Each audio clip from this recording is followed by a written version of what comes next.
আমি তো জন্ম নিয়েছি বাংলাদেশে কোনো অখ্যাত পরিবারে না, কি বলেন? শাইখুল হাদিস আল্লামা আজিজুল হক রহমতুল্লাহ আলাইহির পরিবারে জন্ম নেওয়া সন্তান আমি। এই যে আমার আগে বয়ান করে গেলেন আল্লামা মাহফুজুল হক সাহেব, আমার বড় ভাই। আমরা হিফজ পড়েছি একজন উস্তাদের কাছে, অন্ধ হুজুর ছিলেন, অন্ধ। শাইখুল হাদিস রহমতুল্লাহ আলাইহি শুধু দিনের দিক থেকেই বড় ছিলেন তা নয়, পৈতৃক সূত্রে তিনি ধনী মানুষ ছিলেন, সম্পদশালী মানুষ ছিলেন। শাইখুল হাদিসের বাবা আমার দাদা হাজী এরশাদ আলী, তিনি একজন সেই ব্রিটিশ আমলের প্রতিষ্ঠিত ব্যবসায়ী ছিলেন। আমার বাবা যখন দেওবন্দে পড়াশোনা করেন, এটা হলো 1940 সালের ঘটনা বলতেছি। কত? 40 সালের ঘটনা। আমার দাদা তার সন্তানকে দেওবন্দে পাঠাইছে। দেশের পড়া শেষ হওয়ার পরে যে যা দেওবন্দে যে পড়ে আসো, ভারতে যাও, বড় বড় হুজুরদের কাছে পড়ে আসো। তখন তো এক দেশ, ব্রিটিশ।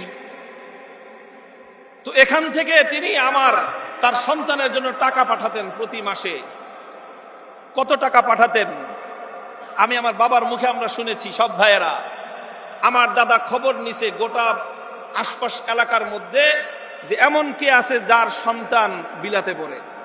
বিলাত বুঝেন? ওই সময় লন্ডনকে বিলাত বলতো, যারা প্রবীণ তারা জানেন। লন্ডনকে বিলাত বলতো। খবর নিছেন, ওই সময় মানুষ ব্যারিস্টারি পড়তে বিলাতে যেত। খবর নিছে আমার দাদা 14 গোষ্ঠীর মধ্যে যে কে আছে এরকম যার সন্তান বিলাতে পড়ে, লন্ডন। তো পাইছে এরকম একজন, যে গেছে জিজ্ঞেস করছে, তুমি যে তোমার ছেলেরে লন্ডনে পাঠাইছো ব্যারিস্টারি পড়াইতে, মাসে কত টাকা পাঠাও? তো বলছে মাসে 50 টাকা হইলেই এনাফ। ওই সময় তো ব্রিটিশ আমল, আজ থেকে 80 বছর আগের কথা বলতেছি। 80 বছর আগে 50 টাকা হলে রাজার হালে চলতে পারে। আমার দাদা এসে সিদ্ধান্ত নিয়েছে, আমি আমার সন্তানকে মওলানা হওয়ার জন্য প্রতি মাসে 100 টাকা পাঠাবো। 100 টাকা করে প্রতি মাসে রেজিস্ট্রি ডাকে পাঠাতেন, নরমাল ডাকে না। আজিজুল হকের নামে যখন 100 টাকা নিয়ে যেত, দেওবন্দের পোস্ট অফিস এটার মধ্যে হালচাল হয়ে যেত যে 100 টাকা পাঠায়, এটা কোন শিল্পপতি, কোন বাপের বেটা। একটা মানুষের তখন চলার জন্য মাসে 5 টাকা যথেষ্ট ছিল। একদম সাবলীল ভাবে 5 টাকা দিয়ে ভালো ভালো বড়লোক এবং আপনার ফ্যামিলির যারা ধনাঢ্য ফ্যামিলির ছেলেরা অনেকেই পড়াশোনা করতো। মাসে কত খরচ? 5 টাকা। ওই যুগে আমার দাদা তার সন্তানের জন্য পাঠাইতেন 100 টাকা। 100 টাকার প্রয়োজন আছে এই জন্য না, তার মনের মধ্যে একটা কথা ছিল, ইলমে দ্বীনের প্রতি একটা আজমত ছিল যে তুই বেটা তোর সন্তানকে যদি ব্যারিস্টারি পড়াইতে 50 টাকা দিতে পারোস, আমি আমার সন্তানকে কোরআন হাদিস পড়ানোর জন্য 100 টাকা দিব। সেই বাপের ঘরে জন্ম নিয়েছি। আমার বাপ যখন ঢাকায় মাদ্রাসায় পড়তে আসছে, মাদ্রাসায় বড়কাটরা মাদ্রাসায় পড়তে আসছে, আমার দাদা বলছে, বাড়ি ছিল ব্রাহ্মণবাড়িয়া, ছেলে ঢাকায় থেকে পড়াশোনা করবে। শামসুল হক ফরিদপুরি, হাফিজি হুজুর, পীরজি হুজুর, ওনারা ব্রাহ্মণবাড়িয়া থেকে ঢাকায় চলে আসছেন, ছাত্র হুজুরের সাথে ঢাকায় চলে আসছে। দাদা বলছে পোলা ঢাকায় থেকে পড়বে, কষ্ট হবে, বাড়ির মাদ্রাসার কাছে বাড়ি কিনছে। এই যে চকবাজার সোয়ারি ঘাটে আমার দাদার কেনা বাড়ি ছিল, আমার বাবা যেন বাড়ির থেকে মাদ্রাসার কাছাকাছি থেকে পড়াশোনা করতে পারে। এই গল্পগুলো গাল গল্প শোনানোর জন্য বলতেছি না, বলতেছি সেই বাবার ঘরে। তারপরে আমার বাবা নিজে এত বড় ব্যবসা করেছেন। The oldest petrol pump in Dhaka city, Dhaka সিটির মধ্যে সবচেয়ে প্রথম যে পেট্রোল পাম্প ঢাকা সিটির মধ্যে, the oldest petrol pump in Dhaka city, মৎস্য ভবনের কোনায়, মৎস্য ভবন, ওই যে মৎস্য ভবনের কোনায় যে পেট্রোল পাম্পটা, এটা হলো ঢাকা শহরের প্রথম পেট্রোল পাম্প। আর কেউ কেউ বলে ওই যে আরেকটা আছে হলো সদরঘাটের, ওই যে ভিক্টোরিয়া কলেজের পার্কের কোনায়। এই দুইটা কাছাকাছি সময়ে ওরা বলে ওটা আমাদেরটা প্রথম, আর এরা বলে আমাদেরটা প্রথম। যাই হোক, ধরে নেন কাছাকাছি। এই পেট্রোল পাম্প এটা আমার বাবার হাতে প্রতিষ্ঠিত। শাইখুল হাদিস রহমতুল্লাহ আলাইহির মালিকানাধীন পেট্রোল পাম্প হলো এই মৎস্য ভবনের কোনার পেট্রোল পাম্প। এই কথাগুলো বলতেছি, আমার বাবা একজন অন্ধ হাফেজ সাহেব ঠিক করলেন, মসজিদে থাকতেন আর আমরা ভাই বোন সব গিয়ে হুজুরের কাছে পড়তাম হেফজ। হুজুরের খাবার আমাদের বাসা থেকে যেত, খাবার অন্য কেউ নিলে চলতো না।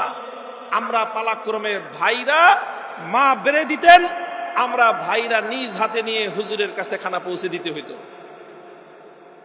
বলতো আমার আব্বা যে খাবার, হুজুরের খাবার নিজে দিয়ে আসবা নিজ হাতে। আমরা নিজেরা, আমি, মাহফুজুল হক সাহেব, আমার বড় ভাই, আমরা নিজেরাই টিফিন ক্যারিয়ার করে হুজুরের বাসায়, হুজুরের ঘরে নিয়ে খাবার দিয়ে আসতাম। টিফিন ক্যারি ধুয়ে পরিষ্কার করে দিতাম।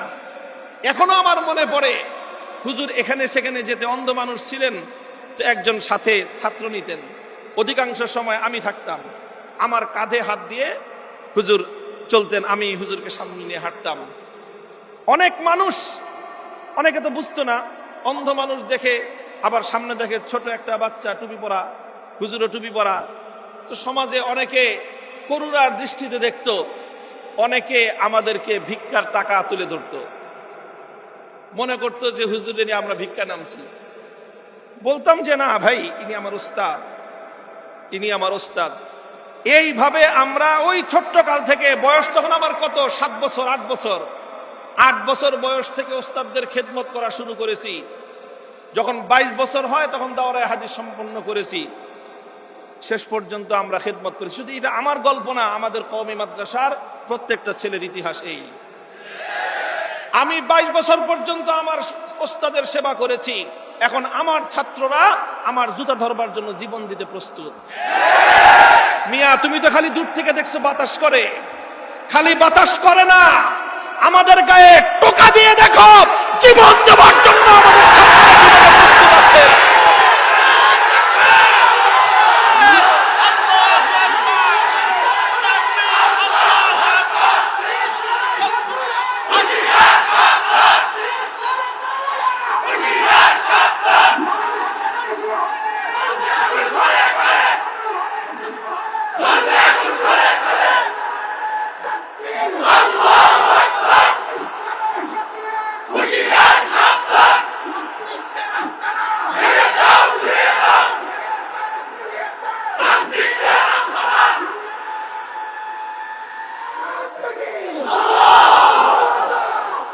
মুহতারাম হাজিরিন, মূল সমস্যাটা কোথায় আমি আপনাদেরকে চোখে আঙ্গুল দিয়ে দেখিয়ে দেই। সংকটটা আসলে কোথায়? সংকটটা হলো এই জায়গায়, তারা মনে করে আলেমরা থাকবে সমাজে করুণার পাত্র। এটা হলো মূল সমস্যা। তারা চায় আলেমরা থাকবে সমাজে করুণার পাত্র। তারা চায় আলেম সমাজ তাদের সামনে মাথা নত করে কথা বলবে, এটা চায়।